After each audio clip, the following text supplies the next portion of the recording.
Hello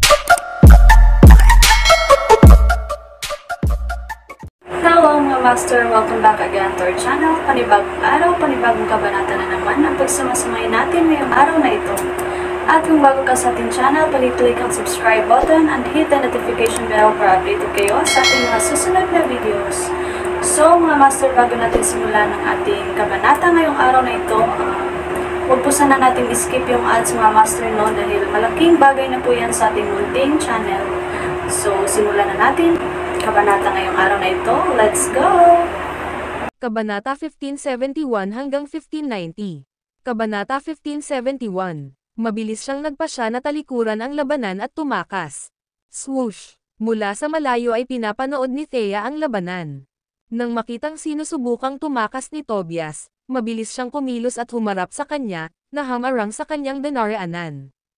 Sa tingin mo makakaalis ka? Malamig na tiningnan siya ni Thea at sinabing, hindi ka makakaalis ngayong nandito ka. Ang Mount Thunderpass ang magiging pahingahan mo. Pagkatapos sabihin iyon, itinaas niya ang malevolent sword at ibinaba ito pasulong. Lumitaw ang 100 metrong swordlight. Mabilis na naiwasan ni Tobias ang pag-atake. Boom! Ang 100 metrong liwanag ng espada ay bumagsak sa lupa. Kaagad, nagsimulang yumanig ang bundok. Nagsimulang gumuho ang lahat ng Mount Thunderpass. Sa sandaling iyon, sumali si James. Ginamit niya ang Blithe Fist of Abomination. Ang kanyang katawan ay kumikislap sa kalangitan, at hindi mabilang na mga ilusyon ng mga palad ang nagkatawang tao sa hangin. Sa maikling sandali lang, maraming beses na hinampaz ng mga palad si Tobias. Si Tobias ay pinalo sa isang kahabag-habag na kalagayan at wala na ang kanyang dating hindi magagapi at mahinahon na kilos. Muling umatake si Thea. Si Tobias ay biglang umatras. Sa ilalim ng mga pag-atake ni Thea at James, si Tobias ay binugbog ng walang magawa at patuloy na nakatanggap ng mga suntok sa kanyang katawan. Damn it! Nagmura si Tobias. Kumukulo ang puso niya sa galit. Gayunpaman, masyadong malakas sina James at Thea. Dati sa Malgudi, naputol ang braso niya. Bagamat muli itong nakakonekta, nag-iwan ito ng mga sekwele, at kumalat ang matinding sakit sa kanyang balikat. Habang nalilibugan siya, tinamaan ulit siya ng espada sa likod.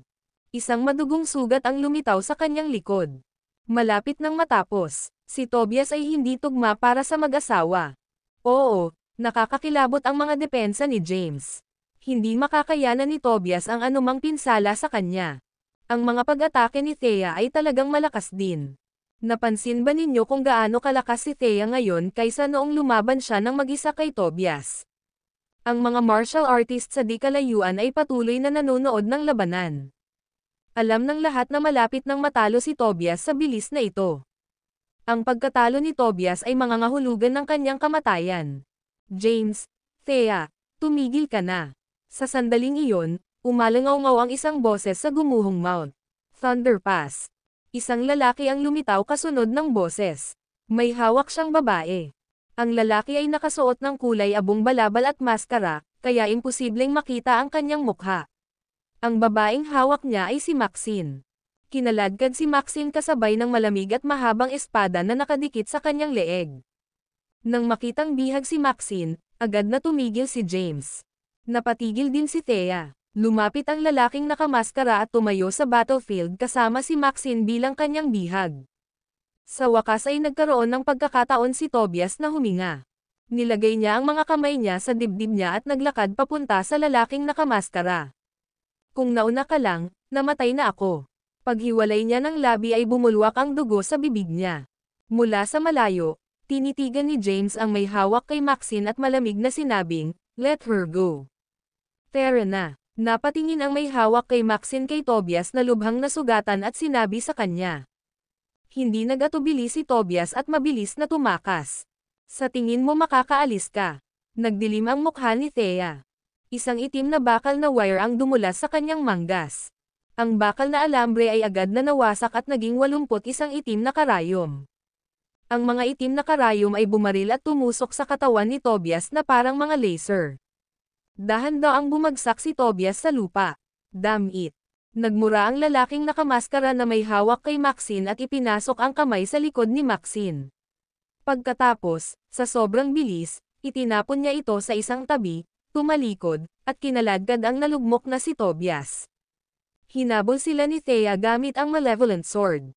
Samantala, mabilis na sinugod ni James si Maxine. Ang video na ito ay edited by Urban Storytelling. Kabanata 1572. Sinugatan ng lalaking nakamaskara si Maxine at itinulak ito palayo. Tapos, mabilis niyang kinaladkad. Kasama niya si Tobias na natusok ng 81 karayom. Hinabol sila ni Thea. Alam niyang mamamatay si Tobias pagkatapos hampasin ni Excelter. Ang taong nagligtas kay Tobias ay tiyak na kasamahan niya. Kaya, kinailangan din niyang mamatay. Samantala, mabilis na sinugod ni James si Maxine. Nang makalapit ito sa kanya, bumagsak na siya sa balon ng dugo. Panay ang paglabas ng dugo sa kanyang bibig. Sinubukan siyang tulungan ni James ngunit napansin niyang nabahiran din ng dugo ang likod nito. Siya. Agad na hinubad ang kanyang damit at nakita ang kanyang dagwang likod. Nang makita niya ito, medyo natarante siya. Mabilis niyang hinawakan ang kamay niya at tiningnan ang pulso nito. Naging solemn na ang ekspresyon ni James. Anong mali? Dumating si Thomas at sinabing, ilipat. Tingnan ko. Si James ay walang crucifer na kasama niya. Kung wala ito, ang kanyang mga kasanayan sa medikal ay makabuluhang. Nabawasan. Agad siyang tumabi. Mabilis na sinuri ni Thomas ang pinsala ni Maxine at nakatulize ang kanyang true energy, inilagay ang kanyang kamay sa likod ni Maxine. Pumasok sa katawan ni Maxine ang malakas niyang true energy para gumaling ito. Sunod-sunod na nagsidatingan ang ibang tao. Omniscient deity ng Jade Sect. Jackson at Delaney mula sa Mount Thunder Sect. Bennett mula sa Cadence. Ngayon, sa wakas ay naunawaan na niya ang kahulugan ng mga salita nito. Ang video na ito ay edited by Urban Storytelling. Kabanata 1573. Sa kasamaang palad, nagkaroon ng problema sa kanyang katawan. Ang kanyang dugo ay ganap na nagbago sa dugo ng Spirit Turtle. Sa una, hindi ito nakakaapekto sa kanyang katawan, at ang dugo ng Spirit Turtle ay ganap na tugma sa kanyang mga organo. Gayunpaman, nagkaroon na ngayon ng hindi pagkakatugma. Ang kanyang dugo ay nawalan ng kakayahang muling buuin, at kung siya ay nawalan ng dugo, ang kanyang katawan ay hindi makakabawi para dito. Huminto na ang katawan niya sa pagbibigay ng dugo sa ilang organ niya. Kaya naman, kailangan niyang pilitin ang dugo na umikot sa ilan sa kanyang mga organo. Ayon sa kanyang tansya, ilang taon na lang ang kanyang mabubuhay. Kapag naubusan ng dugo ang kanyang katawan para maibigay sa kanyang mga organo, mamamatay siya. Posible rin na mamatay siya sa sobrang pagkawala ng dugo. Ayos lang ako. Marahang umiling si Thea. Hindi niya sinabi kay James ang kalagayan niya, sa takot na mag-alala ito sa kanya. Ang tanging hiling niya ay magretiro na si James sa lalong madaling panahon. Nais niyang gamitin ang kanyang limitadong oras para manganak ng isang anak na lalaki o babae para kay James para hindi mawalan ng saysay ang kanilang relasyon. Hayaan mo akong suriin. Sinubukan ni James na tingnan ang pulso ni Thea. Ayos lang ako. Ano kayang mangyayari sa akin? Ngumiti si Thea at pinigilan si James na tingnan ang pulso niya. Si James ay isang malakas na martial artist at isa ring henyong doktor.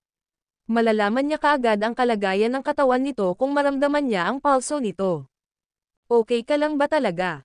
Magaling ako, honey. Magtiwala ka sa akin, magaling ako. Talagang malakas ako, at tiyak na mabubuhay ako ng mahabang buhay. Nagkaroon lang ako ng kaunting problema habang naglilinang, at humantong ito sa isang backlash. Habang nagpaliwanag si Thea, lalong lumaki ang pag-aalala ni James. Gayunpaman, tumanggi si Thea na suriin ang kanyang pulso, kaya wala siyang magagawa.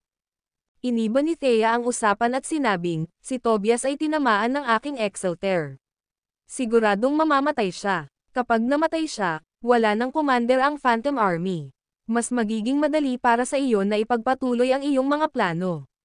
After everything's settled, maaari ba tayong magretiro at mamuhay ng hiwalay sa lahat ng ito? Gusto kong magkaroon ng anak sa iyo. Napatingin si Thea kay James nang may pag-asa. Nag-aalala siya na wala siyang sapat na oras para magkaroon ng anak. Mula sa kanyang mga kalkulasyon, magagamit niya ang kanyang enerhiya upang mapanatili ang kanyang sirkulasyon ng dugo sa loob ng mga 3 hanggang 5 taon. Maraming oras iyon. Gayunpaman, kung maantala pa nila ito, Baka maubusan na talaga siya ng oras. Ayaw niyang mamatay ng may pagsisisi. Sige, marahang tumango si James. Aayusin ko ang lahat ng mga bagay na ito sa lalong madaling panahon. Nga pala, sino sa tingin mo ang taong nagligtas kay Tobias? Tanong ni James. Sinabi ni Thea, ang taong nasa likod ni Tobias ay ang hari mula sa 100 taon na ang nakararaan. Dapat ay subordinate ni Lance ang taong nagligtas sa kanya. Tungkol sa pagkakakilanlan niya, hindi ako sigurado. Sumang-ayon si James sa espekulasyon ni Thea. Tumingin siya kay Thea ng maluwag. Siya ay tunay na ibang tao mula sa nakaraan niya sa Kensington. Habang nag-uusap ang dalawa sa pananahimik na tono, ang tingin ng lahat ay nakatuon sa kanila. Namangha ang kanilang mga puso. Nakakatakot ang batang mag-asawang ito. Pareho silang may kakilakilabot na lakas, sapat na upang ituring na pinakadakila sa mundo. Ang dalawang magkasama ay tunay na walang talo. Sino sa Sol ang makakalaban sa nagkakaisang pares na ito? Ahem. Congratulations, James. Ilang beses na umubo si Callan habang papalapit at nakangiting sabi. Nasaksihan ko si Tobias na hinihigop ang iyong tunay na enerhiya at napilayan ka ng sarili kong mga mata. Pinagmasdan ko ito. Hindi ko inaasahan na gagaling ka at pagbutihin ang iyong lakas sa loob lamang ng kalahating buwan. Tumingin si James kay Callan at nakangiting sumagot, I was fortunate enough this time to narrowly escape death. Naisip ko talaga na gugugulin ko ang buong buhay ko sa wheelchair. Lumingon si Callan kay Thea. Hindi na siya nagsalita pa at pinagsalikop na lang niya ang kanyang mga kamay. Respeto. Wala na siyang ibang masabi kundi iyon sa kanya. Ang video na ito ay edited by Urban Storytelling. Kabanata 1574. Ang Mount Thunder Pass ay na-demolish. Ang bangin ay gumuho, at ang mga puno ay nabunot kung saan-saan. Makalipas ang halos kalahating oras. Tapos na si Thomas sa pagpapagamot kay Maxine. Dahan-dahan niyang pinahiga si Maxine sa sahig, hinayaan siyang tumabi sa kanya. Kamusta na siya? Ayos lang ba siya, Lolo? Mabilis na tanong ni James. Sumagot si Thomas, ang kanyang mga pinsala ay nasa ilalim ng kontrol. Ang kanyang buhay ay hindi nasa panganib sa ngayon. Gayunpaman, ang pinsalang natamo niya mula sa pag-atake sa palad ay medyo malubha, at mangangailangan ito ng mahabang panahon para gumaling siya. Kakailanganin niya ang patuloy na true energy para mapanatili ang sigla sa kanyang katawan. Kung hindi, maaari siyang mamatay anumang oras. Nilingan niya si James at nagpatuloy, ang tanging makapagliligtas sa kanya ay ang crucifier. Sige, bahagyang tumango si James at sinabing, hahanapin ko si crucifier sa lalong madaling panahon para magamot siya.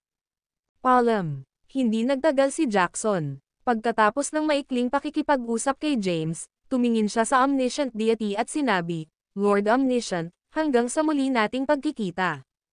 Ang Omniscient Deity ay marahang iwinagayway ang kanyang kamay at sinabing, sige. Umalis si Jackson. Gayunpaman, nanatili si Delaney. Pinayagan siya ni Jackson na makalapit kay James. Ipinakilala ni Delaney, Mr. Caden, ito ang Omniscient Deity ng Jade Sect, na nabanggit ko sa iyo noon. Nang marinig ito, hindi maiwasan ni James na tumingin sa Omniscient Deity. Narinig niya ang tungkol sa Omniscient Deity ng Jade Sect mula kay Delaney noon. Sila ay isang neutral na puwersa na mayroong malawak na mga network ng intelligence na kumakalat sa buong mundo. Nabalitaan na walang bagay sa mundo na hindi alam ng Jade Sect. May plano si James na bisitahin ang Omniscient Deity. Sa hindi inaasahang pagkakataon, personal na dumating ang Omniscient Deity sa Mount Thunder Pass. Binitiwan ni James ang kanyang mga labi at binati, isang karangalan na makilala ka, Panginoong Omniscient. Ikanaway ng Omniscient Deity ang kanyang kamay at nakangiting sumagot, sa sinaunang martial world, lakas ang lahat. Hindi ako karapat-dapat sa iyong karangalan. Diretso sa punto si James. May tanong ako na gusto kong itanong. Pinutol ng Omniscient Deity si James, na nagsasabing, may panuntunan ang Jade Sect. Kung gusto mo ng impormasyon mula sa amin, kailangan mong sumang-ayon sa isang kondisyon. Ang parehong panuntunan ay nalalapat sa lahat. Walang anumang mga pagbubukod. Ano ang kondisyon? Napatingin sa kanya si James. Sinabi ng Omniscient Deity, sabihin mo sa akin kung ano ang gusto mong itanong muna. Sumagot si James, gusto kong malaman kung nasaan si Xavian. Halos ipinaliwanag niya ang sitwasyon ni Xavian. Maraming puwersa ang naghahanap kay Xavian ngayon. Gayunpaman, walang makakahanap sa kanya. Para siyang sumangga sa mundong ito. Ang Jade Sect ay nagtataglay ng pinakamalakas na intelligence network sa mundo, kaya tiyak na malalaman mo ang kanyang kinaroroonan, di ba? Talaga. Matapos marinig ang tanong ni James, sumagot ang omniscient deity, dahil hiningi mo siya, hahanapin ko siya para sa iyo. Gayunpaman, mayroon akong isang kondisyon. Ano ito? Ang video na ito ay edited by Urban Storytelling. Kabanata 1575. Nag-isip sandali ang omniscient deity at sumagot, gusto ko ng ilan sa iyong dugo. Natigilan si James. Gusto mo ng dugo ko? Tama iyan. Anong kailangan mo ng dugo ko? Hindi mo kailangang malaman. Hindi ko kailangan ng marami. Kaunting-kaunti lang ang magagawa. Habang nagsasalita, naglabas siya ng maliit na hirenggilya at ibinigay kay James, na sinasabi, punan mo ang hirenggilya na ito. Kung sumasang-ayon ka sa aking kondisyon, magpapadala ako sa iyo ng impormasyon tungkol sa kinaroroonan ni Xavian sa loob ng 3 araw. Hindi nag-atubili si James. Kinuha niya ang hirenggilya, idinikit sa braso, at bumunot ng dugo. Pagkatapos, iniabot niya ito sa omniscient deity. Maghihintay ako sa iyong magandang balita. Palam. Hindi nagtagal ang omniscient deity. Tumalikod siya at umalis nang matanggap ang dugo ni James. Pagkaalis niya, nag-isip sandali si James. Pagkaraan ng ilang oras na pag-iisip, tinanong niya, Delaney, kilala mo ba ang omniscient deity?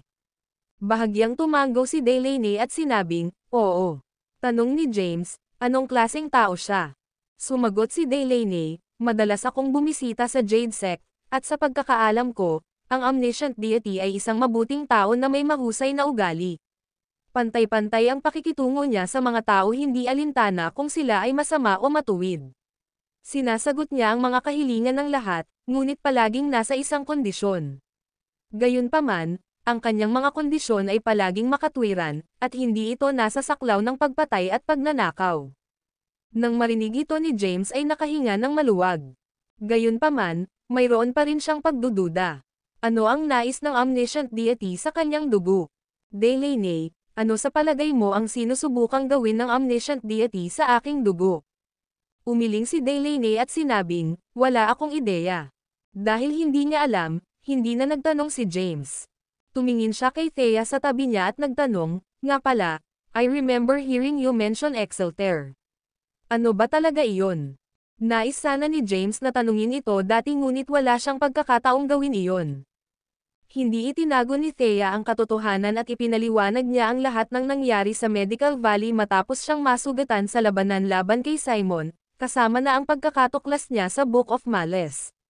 Nang marinig ito, nagulat si James. Hindi niya inaasahan na magkakaroon ng kalaban ang True Heavenly Breath. Bukod dito, ang kanyang asawa ang makakapigil sa kanya. Hehe, ikanaway ni Thea ang kanyang kamao at sinabing, huwag mong isipin na magagawa mo ang gusto mo pagkatapos magsanay ng Invincible Body CD. Ang My Murderous Energy ay ang kaaway ng Invincible Body CD. Kaya, mas mabuting huwag kang manggulo sa labas sa hinaharap. Awkward ang ekspresyon ni James. Hinawakan niya ang kamay ni Thea at mabilis na iniba ang topic. Alis na rin tayo. Babalik muna tayo sa Southern Plains City. Kinaladkad ni James si Thea. Tahimik na sumunod si Delaney sa likuran nila. Sa sandaling iyon, si Tobias ay nakahiga sa damuhan sa pangunahing kagubatan. Nasa bingit na siya ng kamatayan. Isang lalaki ang nakatayo sa harapan niya. Hinubad niya ang maskara niya. Si Sky iyon. Tumingin si Sky kay Tobias, na halos nasa huling hininga, na walang magawa. Naisip niya na si Tobias ay maaaring gumawa ng karagdagang pag-unlad, at hindi niya inaasahan na siya ay matatalo ng ganoon kaga. Sa kabila ng kanyang pagsisikap na iligtas si Tobias, hindi niya ito matulungan. Iligtas mo ako. Napatingin si Tobias kay Sky na nakatayo sa harapan niya at mahinang nagmamakaawa. Pagbuka pa lang niya ng bibig ay umagos ang dugo. I'm sorry, Tobias. Gusto kitang iligtas, pero wala na akong magagawa para sa iyo. Pagkatapos magsalita, itinaas niya ang kanyang kamay, at isang puwersa ang tumutok sa kanyang palad. Iniangat ng puwersa si Tobias sa hangin.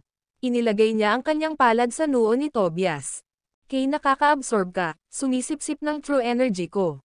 Ang video na ito ay edited by Urban Storytelling. Kabanata 1576. Si Tobias ay isang sangla na mahirap makuha. Hindi pa siya gustong isuko ni Sky. Gayunpaman, wala siyang paraan para iligtas si Tobias. Kaya, ayaw niyang sayangin ang true energy ni Tobias. Sa sandaling iyon, naramdaman ni Tobias ang kanyang true energy na mabilis na hinihigop palabas sa kanya. Nagpanik siya at sinubukang lumaban. Gayunpaman, siya ay malubhang nasugatan at nasa bingit ng kamatayan.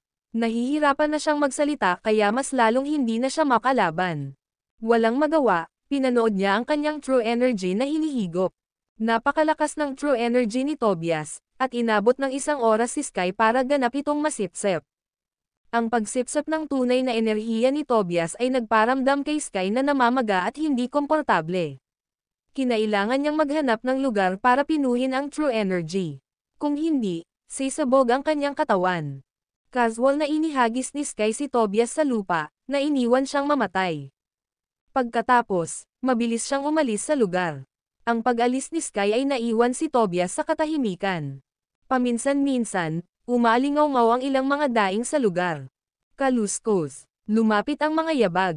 May tunog ng pagtapak sa mga nalaglag na dahon. Nang marinig ang tunog, binuksan ni Tobias ang kanyang mga mata, at nakita niya ang isang tao. T. Thomas, iligtas mo ako. Mahinang pakiusap ni Tobias. Siya ay nasugatan at hindi na gumaling, malapit ng malagutan ng hininga. Nawala ang lahat ng kanyang true energy at hindi magtatagal sa ganoong kondisyon. Lumapit si Thomas, tumingkayad, at tiningnan ang mga sugat ni Tobias. Nagsalubong ang kanyang mga kilay matapos suriin ang kalagayan ni Tobias. Ang Exalter ay isang mapanganib na sandata. Ito ay ganap na sinira ang sigla sa katawan ni Tobias. Maaga pa sana siyang namatay kung hindi dahil sa kanyang makapangyarihang true energy. Ngayong naabsorb na ang kanyang true energy, hindi na siya magtatagal. Napaisip si Thomas. Si Tobias ay isang malakas na martial artist at malaki ang maitutulong nito sa kanyang planong patayin ang dragon. Ang kanyang plano sa pagpatay sa dragon ay magiging mas mahirap kung wala ang tulong ng iba pang malalakas na martial artist. Hindi maaaring mamatay si Tobias. Matapos makapagdesisyon, inabot ni Thomas, tinapik ang ilang mahahalagang acupoint sa katawan ni Tobias, at isinalin ang kanyang true energy kay Tobias. Pumasok ang true energy sa katawan ni Tobias, pinapanatili ang sigla nito upang hindi siya mamatay ng ganoon kabilis. Maya-maya, gamaan ang pakiramdam ni Tobias. Gayunpaman, ito ay isang maliit na pagpapabuti lamang mula sa dati. Nasa masamang kalagayan pa rin siya, at hindi siya tatagal ng higit sa 1 oras kung wala ang tulong ng true energy para mapanatili ang kanyang sigla. Maliligtas kita, Tobias, sabi ni Thomas. Hindi niya matiis na makita si Tobias sa kahindik-hindik na kalagayan. Kung tutuusin, magkapatid pa rin sila. Kahit na magkaiba sila ng paraan, mas makapal pa rin ang dugo kaysa tubig. Pakiligtas mo ako. Kung ililigtas mo ako, susundin ko ang bawat salita mo. Kapatid mo ako, Thomas. Nagsimulang magmakaawa si Tobias kay Thomas. Ayaw niyang mamatay. Ayaw niya talagang mamatay. Hindi pa niya napino ang kaibuturan ng Spirit Turtle. Kabisado rin niya ang Great Law of Engravings, isa sa mga pinakadakilang diskarte sa mundo. Sa pamamaraang ito, tiwala siya sa pagiging pinakamahusay na martial artist sa mundo. Ang premise niyan ay kailangan niyang mabuhay. Kunin mo muna ito. Kumuha si Thomas ng isang elixir at inilagay ito sa sulok ng bibig ni Tobias. Walang pag-aalinlangan, ibinuka ni Tobias ang kanyang bibig upang kainin ito. Matapos itong lunukan, napansin niyang may mali. Hindi ito healing elixir. Sinabi ko bang healing elixir? Ito ay isang lason na aking ginawa. Ako lang ang nakakapag-detox sa mundong ito. Pagkatapos kitang iligtas, mas mabuting sundin mo ang mga utos ko. Kung gagawin mo iyon, magkapatid pa rin tayo. Kung hindi, bagaman magkapatid sila, hindi nagtiwala si Thomas kay Tobias. Kaya lang niyang kontrolin si Tobias sa pamamagitan ng ganitong paraan. Susundin kita. Nasa iyo ang aking salita. Kailangang magkompromiso si Tobias para mabuhay. Wala siyang ibang maisip sa mga sandaling iyon. Ang video na ito ay edited by Urban Storytelling. Kabanata 1577. Ang mabuhay ang pangunahing prioridad ni Tobias. Ipapasa ko sa iyo ngayon ang 9 scriptures of ordeals. Ano? Mukhang naguguluhan si Tobias. Paliwanag ni Thomas, ito ang signature martial art technique na nilinang ni James. Ito ay kung paano nakuha ni James ang kanyang lakas at naging isang nangungunang eksperto. Sige, bilisan mo. Hindi na makapaghintay si Tobias. Sinimulang ituro sa kanya ni Thomas ang 9 na kasulatan ng mga ordeals. Kasabay nito, ginamit niya ang kanyang true energy para mapanatili ang sigla at panatilihin siya ni Tobias. Buhay. Samantala, pabalik na si James sa Southern Plains City. Wala siyang kamalay-malay na umalis si Thomas kanina para hanapin si Tobias at iset up ang plano niyang patayin ang dragon. Nagmaneho si James pabalik sa Southern Plains City. Umupo si Thea sa passenger seat at tulalang nakatingin sa labas ng bintana. Umupo si Delaney sa back row nang walang sinasabi. Tahimik ang biyahe sa sasakyan, at medyo naalimpungatan ang kapaligiran. Nga pala, biglang lumingon si James kay Thea, na nakatingin sa labas ng bintana, at nagtanong, Thea, ganoon ba talaga kalakas ang dugo ng spirit turtle? Lumakas ka ng husto sa maikling panahon. Kasalukuyan kang nasa 5th stair ng Skyward Stairway, tama ba? Nabawi ni Thea ang kanyang pakiramdam at ngumiti kay James, sinabing, kaka-rating ko lang sa threshold ng 5th stair. Gayunpaman, hindi ko rin alam ang tungkol sa dugo ng spirit turtle. Ayos lang ba talaga ang katawan mo?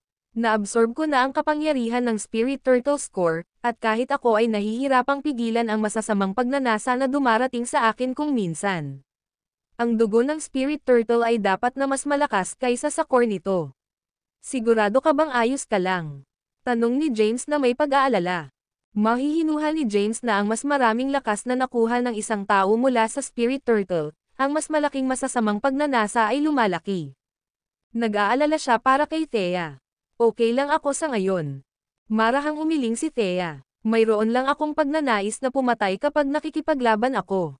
Gayunpaman, natutunan ko ang Ataraxia, ang cultivation method na ginawa ng Malevolent King para sugpuin ang dugo ng spirit turtle. Hindi problema para sa akin ang supilan. Bukod dito, halos na-absorb ko na ang kapangyarihan mula sa dugo ng spirit turtle, at hindi na ito nagdudulot sa akin ng anumang pinsala. Gayun din, nagsasanay ako ng demonic breath, na may parehong katangian ng spirit turtle. Hanggat wala akong ganang pumatay, kaya kong panatilihin ang aking katinuan. Nakinig ng mabuti si James. Bagamat tiniyak sa kanya ni Thea na ayos lang siya, nag-aalala pa rin siya. Pagkatapos bumalik sa Southern Plains, magsasagawa ako ng kompletong pisikal na pagsusuri sa iyo. Nang marinig ito, hindi sumagot si Thea at tumahimik. Bandang 11:00 ng gabi, dumating si James sa Black Dragon Palace sa Southern Plains. Humiga si Thea sa isang kama sa loob ng isang silid ng Black Dragon Palace. Tiningnan ni James ang kanyang mahaba at puting buhok at nagtanong, ano ang nangyari sa buhok mo? Dahil ba sa martial art technique na pina-practice mo? Marahang umiling si Thea. Hindi niya alam kung kailan nagbago ang kulay ng buhok niya. Maaaring nangyari ito nang makaranas siya ng energy deviation dahil nawalan ng kontrol ang kanyang emosyon. Maaari rin itong resulta ng ganap na pagsipsip ng enerhiya sa loob ng dugo ng spirit turtle. Kinuha ni James ang kanyang pulso at pinakiramdaman ang kanyang pulso upang suriin ang kanyang kalagayan. Hindi siya pinigilan ni Thea. Alam niyang hindi niya ito may tatago magpakailanman. Lumipas ang ilang minuto. Naging solemn na ang ekspresyon ni James. Di paanong masama. Tinitigil niya si Thea at nagtanong, alam mo na ba na may mali sa katawan mo? Ngumiti si Thea at sumagot, marami pa akong oras. Sa aking kasalukuyang paglilinang, maaari kong mapanatili ang aking sirkulasyon ng dugo ng hindi bababa sa 3 hanggang 5 taon. Sa panahong ito, sapat na para sa akin na ipanganak ang isang bata para sa iyo. Napatingin si James kay Thea na nakahiga sa kama. Pinagmasdan niya ang maganda nitong mukha at mahaba at puting buhok. Sampal. Itinaas ni James ang kanyang kamay at idinampi iyon sa kanyang pisngi. Tumalikod si Thea at bumangon sa kama para hawakan ang kamay niya. Thea, ako, Nabulunan si James habang nagsasalita. Hindi niya inaasahan na ganito kalala ang kalagayan ni Thea. Kasalanan ko ikaw, ako. Hinayla ni Thea si James palapit at itinapon ang sarili sa mga braso nito. Tinapan niya ang labi niya gamit ang sarili niyang labi. Maya-maya, binitawan siya nito. May ilang taon pa ako. Sapat na. Hanggat maaari kitang tulungan na palawigan ang iyong lahi, mamamatay ako ng walang pagsisisi. Ang video na ito ay edited by Urban Storytelling. Kabanata 1578. Walang ibang gusto si Thea. Gusto lang niyang gamitin ang limitadong oras na natitira para magkaroon ng anak kay James bilang patunay ng kanilang pagmamahalan. Iyon lang ay sapat na para sa kanya. Tumingin si James sa kanya at nanumpa. Gagalingin kita. Maaaring nawalan ako ng crucifer, ngunit hahanapin ko ito at tutulungan kitang pahabain ang iyong buhay sa pamamagitan ng pagbabalik ng iyong dugo sa normal. Natahimik si Thea. Alam na alam niya ang kalagayan ng kanyang katawan. Ang kanyang dugo ay sumanib na sa dugo ng spirit turtle. Ang kanyang dugo ay nilamon ng dugo ng spirit turtle, at ang dalawang uri ng dugo ay pinagsama sa isa. Matapos niyang makuha ang kapangyarihan sa loob ng dugo ng spirit turtle, ang kanyang dugo ay nag-mutate at hindi na muling makabuo. Maaari lamang siyang umasa sa umiiral na dugo ng kanyang katawan, na hindi magtatagal sa kanya. Gaano man kahimalang crucifer, hindi nito kayang tulungan ang kanyang dugo na muling buuin. Walang ibang dugong katulad niya sa lupa. Walang sino man ang maaaring magsalin ng dugo sa kanya. Gayunpaman, ayaw niyang sirain ang pag-asa ni James. Kaya naman, wala siyang sinabi. Kinailangan ang pag-asa para magpatuloy ang buhay ng isa. Kung walang pag-asa, mawawala ang lahat ng motibasyon. Ayaw niyang mapunta sa ganoon si James. Sa mga sumunod na araw, nanatili si James kay Thea sa Black Dragon Palace at hindi na pumunta sa ibang lugar. Binasa ni Delaney ang silid at umalis upang hindi may storbo ang mag-asawa. Nang sumunod na araw, umalis siya sa Southern Plains at bumalik sa Mount Thundersect. Sa ikatlong araw, nagpakita ang omniscient deity sa Black Dragon Palace sa Southern Plains. Umupo si James sa sala at tumingin sa omniscient deity sa tapat niya. Tinanong niya, "Nakuha mo na ba ang impormasyong kailangan ko?" "Oo," tumanggo ang omniscient deity. Tuwang-tuwang tanong ni James, "Nasaan ang taong hinahanap ko?" Sumagot ang omniscient deity, "Siya ay pinoprotektahan." "Sino ang nagpoprotekta kay Xavier?" "Ang Yadasek." Nagulat si James sa sagot at muling nagtanong, "Anong klaseng puwersa ang Yadasek?" "Maiintindihan mo kapag bumalik ka sa kapital at magtanong sa hari." Nang marinig ang tugon ng omniscient deity, agad na naunawaan ni James. Ang sekta ng Yada ay tiyak na puwersa ng hari. Gayunpaman, siya ay naguguluhan. Ang hari ay nakipagsabuatan kay Halvor kahit na hindi ito sa kanyang pinakamahusay na interes na gawin ito. Bakit eksaktong protektahan ng hari si Xavier? Ang hindi makakuha ng impormasyon mula kay Xavier ay makakaapekto hindi lamang sa interes ni Halvor kundi pati na rin sa interes ng hari. Kailangang bumalik ni James sa kabisera at tanungin ang hari kung gusto niyang malaman. Nga pala, biglang may naalala si James at nagtanong, "May isa pa akong tanong na gusto kong itanong sa iyo." Ang omniscient deity ay gumawa ng kilos para kay James na magpatuloy at sinabi, "Ayon sa mga patakaran, dapat mong sabihin sa akin ang iyong tanong muna. Kung mayroon akong impormasyong kailangan mo, magsasabi ako ng kondisyon. Kung hindi ko gagawin, iimbestigahan ko ang bagay sa lalong madaling panahon at makipagpalitan sa iyo kapag nakuha ko na ang impormasyon." "Nasaan si Luke dyan?" tanong ni James. Habang si James ay nasa Malgudi, kinuha ni Luke dyan sa kanya ang crucifer at ang Blade of Justice. Kung wala ang Blade of Justice, ang kanyang lakas ay makabuluhang nabawasan. Kailangan niyang kunin ang Blade of Justice. Bukod dito, kailangan niya ng crucifer para tumulong sa pagpapagaling ng mga pinsala ni Thea. "Alam ko kung nasaan siya." Matapos marinig ang tanong ni James, sinabi ng omniscient deity, "Nasa akin ang sagot na kailangan mo, ngunit kailangan mo munang tuparin ang aking kahilingan." Tumingin sa kanya si James at nagtanong, "Ano ang kailangan mo?" "Napakasimple nito. May gusto sana akong itanong sa iyo." "Sige." Nag-isip sandali ang omniscient deity at sinabing, "Matagal ka nang nakapaligid sa Southern Plains at umalis ka lang papuntang Kensington noong nakaraang taon. Nakapunta ka na ba sa sinaunang puntod ng prinsipe ng Orchid Mountain sa iyong pananatili sa Southern Plains? Ang video na ito ay edited by Urban Storytelling. Kabanata 1579. Umiling si James at sinabing, narinig ko na ang sinaunang libingan ng prinsipe ng Orchid Mountain ay nasa Southern Plains, ngunit hindi ko pa ito nabisita. Wala rin akong ideya kung nasaan ito. Bakit mo natanong? Hindi sinagot ng omniscient deity ang tanong ni James at nagpatuloy sa pagtatanong, kung gayon, nakilala mo na ba ang inapo ng prinsipe ng Orchid Mountain? Nahulog sa malalim na pag-iisip si James nang marinig ang tanong. Isang tao ang biglang pumasok sa kanyang isipan. Pagdating niya sa Mount Thunder Pass, nakilala niya ang isang lalaking nagngangalang Tyrese. Nakipag-away siya sa lalaking ito. Makapangyarihan si Tyrese, at ang kanyang true energy ay kapantay ni James. Gayunpaman, tila mayroon siyang malalim na kaalaman sa martial arts. Hindi magiging katapat niya si James kung hindi dahil sa Invincible Body CD. Hindi siya sigurado kung si Tyrese ay inapo ng prinsipe ng Orchid Mountain. Matapos mag-isip ng ilang sandali, sinabi niya, hindi. Gayunpaman, nakilala ko ang isang lalaki na nagngangalang Tyrese Lafleur malapit sa Mount Thunder Pass. Mga 10 araw na ang nakalipas at nakipag-away ako sa kanya. Napukaw ang pagkamausisa ng omniscient deity, at hindi niya maiwasang magtanong, malakas ba siya? Napakalakas. Sa pag-iisip ng labanan, mataimtim na sumagot si James, iyon ay isang mabigat na martial artist at napaka-proud din. Ano ang sinabi niya sa iyo? Saglit na nag-isip si James at ipinaliwanag niya ng detalyado ang pagkikita nila ni Tyrese at ang kanilang pag-uusap. Nag-isip ang omniscient deity matapos marinig ang pagsasalaysay ni James tungkol sa engkwentro.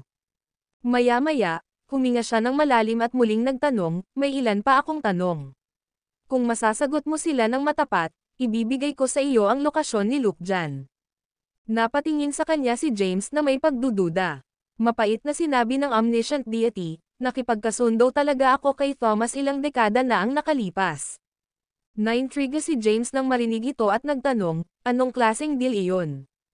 Sumagot ang omniscient deity, ginamit niya ang manual ng spiritual art para makipagpalitan ng ilang impormasyon tungkol sa 4 na banal na hayop mula sa akin. Ngayong napatay na ang spirit turtle, siguradong nakinabang na siya rito. Kung hindi ako nagkakamali, ang susunod niyang layunin ay ang iba pang 3 hayop. Kung ito ba ay dragon, phoenix, o kilin, hindi ko masasabi ng sigurado. Gayunpaman, kung isasaalang-alang natin ang timeline, ito dapat ang dragon. Nasaktan ang dragon 1,300 taon na ang nakalilipas. Sa labanang iyon para patayin ang dragon, halos nalipol ang pinakamalakas na martial artist sa mundo. Gayunpaman, nagtamo rin ng matinding pinsala ang dragon. Bagaman mahigit 1,000 taon na ang lumipas, maaaring hindi pa ito nakabawi. Kung ako si Thomas, tiyak na pipiliin kong patayin muna ang dragon. Nang marinig ito, hindi maiwasan ni James na humanga sa omniscient deity. Gaya ng inaasahan mula sa Jade Sect, ang puwersang may intel mula sa buong mundo. Madaling mahulaan ng omniscient deity kung ano ang susunod na gustong gawin ng kanyang lolo. Pumunta si Luke Jan sa Divine Sword Villa. Ang omniscient deity ay tumayo at nagsabi, ang Divine Sword Villa ay gumagawa ng isang maalamat na sandata. Ito ay gumagana ng higit sa 1,300 taon, at dapat itong matapos sa lalong madaling panahon. Alam ito ni Luke Jan at papunta doon para agawin ang espada. Naintriga si James at nagtanong, pakihintay, Panginoong Omniscient. Ano itong maalamat na espada? Ang video na ito ay edited by Urban Storytelling. Kabanata 1580. Pinigilan ni James ang pag-alis ng omniscient deity. Gayunpaman, hindi tumigil ang omniscient deity. Tumalikod siya at umalis sa Black Dragon Palace. Hinawakan ni James ang kanyang baba at mamulong, anong uri ng espada ito? Narinig niya ang tungkol sa Divine Sword Villa. Ilang oras na ang nakalipas, ibinalik ni Callan ang Excalibur at nagtungo sa Divine Sword Villa, na humihiling sa kanila na tumulong sa muling pagsasaayos ng espada. Gayunpaman, tumanggi ang Divine Sword Villa na tumulong. Kaya naman, nakipag-away si Callan sa may-ari ng Divine Sword Villa. Matapos siyang talunin, sa wakas ay pumayag si Divine Sword Villa na i-reorganize ang Excalibur. Ang isa pang maalamat na sandata ay malapit ng ipanganak mula sa Divine Sword Villa.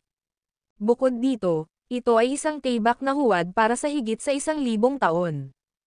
Anong uri ng maalamat na sandata ang nagkakahalaga ng pekeng higit sa 1,000 taon? Naintriga si James sa espada. Higit pa rito, nagtungo si Lukjan sa Divine Sword Villa. Sa makatuwid, kakailanganin din niyang bisitahin ang mga ito upang kunin ang crucifier. Matapos mag-isip saglit, umupo si James. Napatingin siya kay Thea na kanina patahimik na nakaupo sa tabi ng kanilang pag-uusap. Aniya, Thea, balik muna tayo sa kapital. Paano kung manatili ka doon habang papunta ako sa Divine Sword Villa para hanapin si Lukjan? Kukunin ko ang crucifier at susubukan kong tratuhin ka. Pakikinggan kita. Walang pagtutol si Thea. Ito ay hindi makapaghintay. Umalis na tayo ngayon din. Noong una, nais ni James na gamitin ang pagkakataong ito upang linisin ang Southern Plains. Gayunpaman, sa napakaraming hindi inaasahang mga bagay na lumabas sa asol, maaari lamang niyang isantabi ang bagay sa ngayon. Umalis sina James at Thea sa Black Dragon Palace at nagtungo sa rehiyon ng militar. James, babalik na ba tayo? Hindi ba dapat nating linisin ang Southern Plains? Tumingin si Henry kay James sa opisina at nagtanong, mga 3 buwan na lang ang natitira bago ang halalan. Magkakaroon ba tayo ng sapat na oras kung hindi muna natin ituwid ang mga bagay-bagay dito? Sagot ni James na walang magawa, maraming nangyari, and I can't help it. Kailangan ko munang bumalik sa kapital. Tumanggo si Henry at sinabing, sige. Mag-aayos ako ng pribadong eroplano ngayon. Pagkatapos, tumalikod siya para mag-ayos. Hindi nagtagal, handa na ang pribadong PNA. Sumakay sina James, Thea, at Henry sa eroplano pabalik sa kapital. Makalipas ang ilang oras, nakabalik na sila sa kapital. Nakahinga ng maluwag si Thea nang tuluyang makabalik sa kanyang bahay sa kabisera. Nga pala, biglang may naalala si Thea at sinabing, nasugatan si Maxine at nasa kritikal na kondisyon. Dapat kang pumunta sa mansyon ng mga Kayden para suriin siya. Umiling si James at sinabing, nandyan si Bennett. Dapat maayos ang mga bagay. Gusto niyang makasama pa si Thea. Ayos lang ako. Dapat kang pumunta.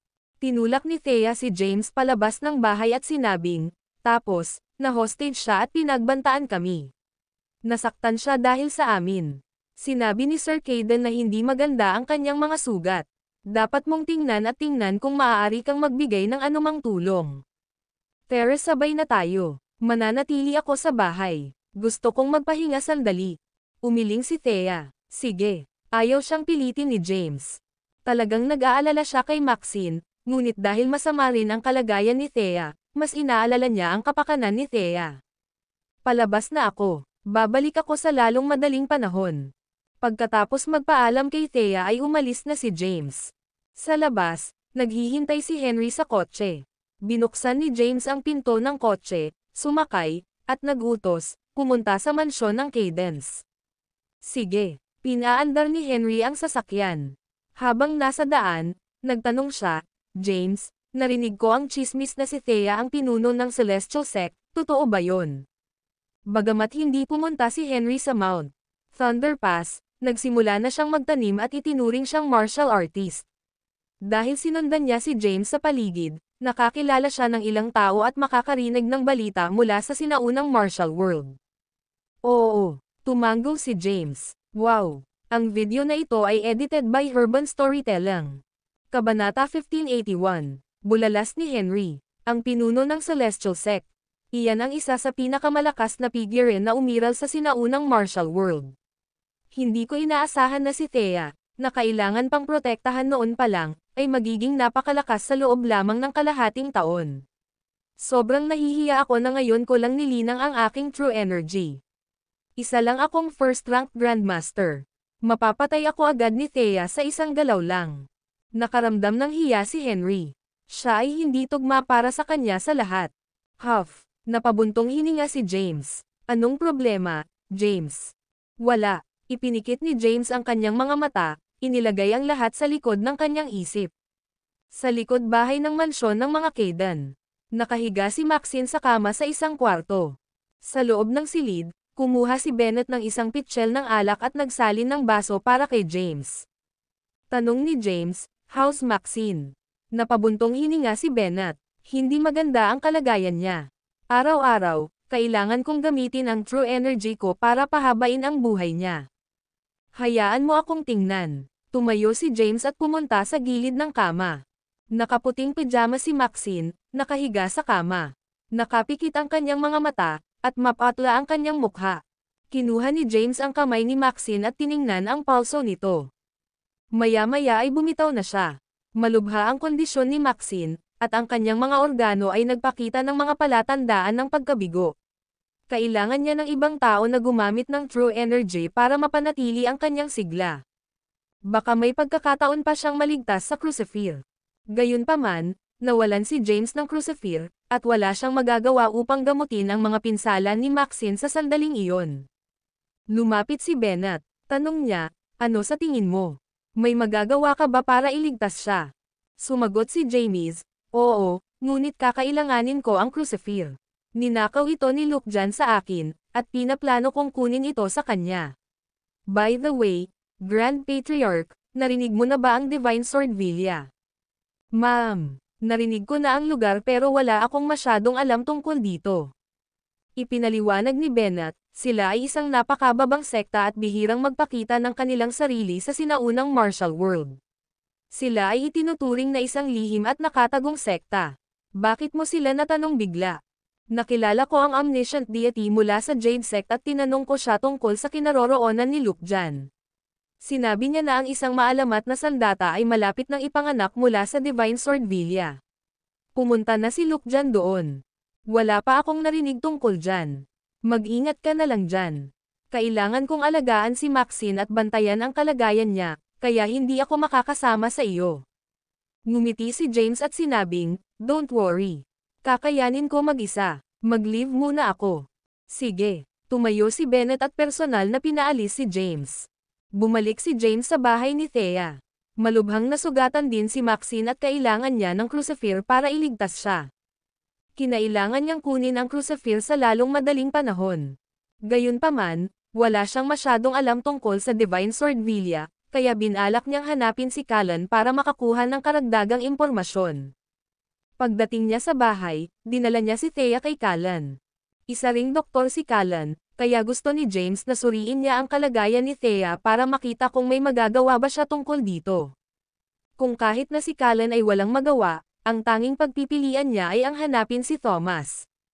Hindi nagtagal, nakarating sila sa tirahan ni Callan sa kabisera. Pagpasok ni James, nalaman niyang nasa bahay din ni Callan si Quincy. Sa panahong ito, nanatili si Quincy sa bahay ni Callan upang humingi ito ng payo sa kanya at matuto ng martial arts mula sa kanya.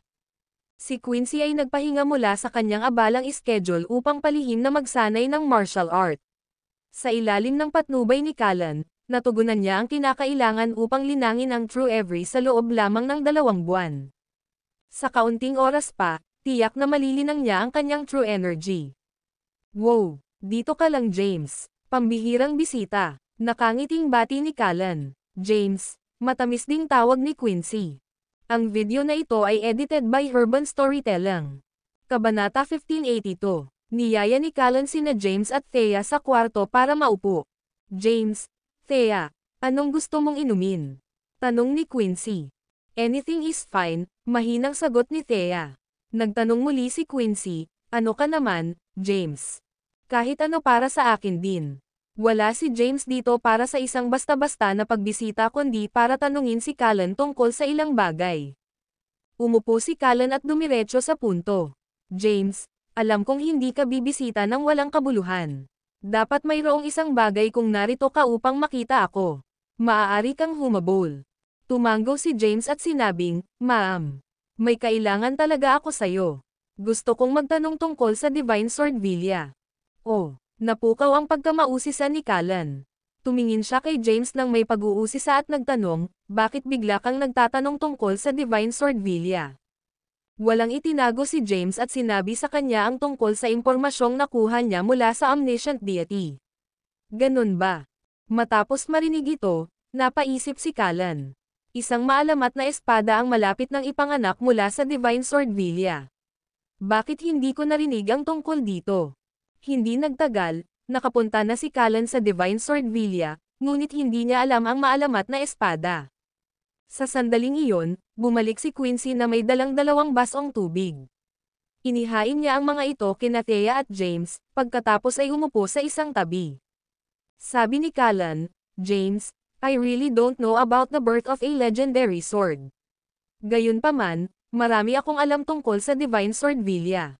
Ano ang gusto mong malaman tungkol sa kanila?" Ang tinatayang lokasyon at kasaysayan ng Divine Sword Villa, sabi ni James. Sagot ni Callan, "Hindi ako malinaw sa kasaysayan ng Divine Sword Villa.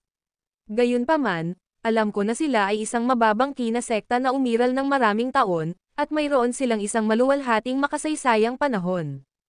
Tungkol sa kanilang lokasyon, sila ay nasa hilagang kanluran ng Sol." Habang nagsasalita, nilabas ni Callan ang phone niya. Binuksan niya ang isang mapa, minarkahan ang isang lokasyon, at ipinadala ito kay James.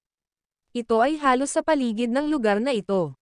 Hindi ko alam ang tungkol sa iba pang mga tao sa Divine Sword Villa, ngunit nakipag-away ako sa may-ari noong pumunta ako doon. Siya ay medyo malakas, at ang kanyang cultivation base ay nasa tuktok ng ika-8 ranggo. Kung hindi dahil sa aking paglalakbay sa Divine Sword Villa, hindi ko malalaman na ang gayong malakas na martial artist ay nakatago sa Sol. Sinabi ni Callan kay James ang lahat ng impormasyon na mayroon siya sa Divine Sword Villa. Pagkatapos, tumingin siya kay James at nagtanong, "Nga pala, kailan mo balak umalis?" Sumagot si James, "Agad-agad. Nagmamadali ka ba?" "Oo." Napabuntong hininga si James. Nagtungo na si Luke dyan doon. Kinuha niya ang Blade of Justice at crucifix ko.